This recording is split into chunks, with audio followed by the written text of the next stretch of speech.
To do this chocolate blondie, you need brown sugar, granulated sugar, cocoa powder, unsalted butter, flour, eggs, baking soda, and vanilla extract. These are quite simple, basic ingredients that you can easily get. To start off, you have to cream the butter with both the granulated sugar and the brown sugar.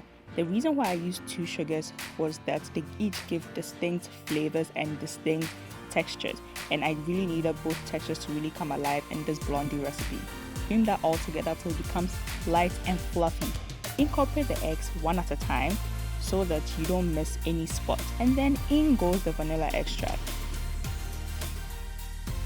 I love coffee. When you add coffee in a chocolate recipe, it just deepens the chocolate flavor, and that's exactly why I added the 1/4 cup of espresso into my cocoa powder and then put it into my butter mixture. Now, watching the transition from white to this deep cocoa color was everything, and the smell was to die for.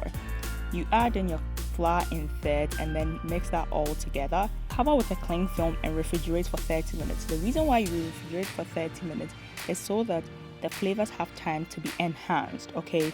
Enhancement of flavors is what we are after in this recipe. After you take it out of the refrigerator, put it into a pan, make sure it goes into every crevice, and then you whack it on the table. Bake for 180 degrees for 18 minutes and then take it out. Honestly, this might be one of my favorite chocolate recipes ever.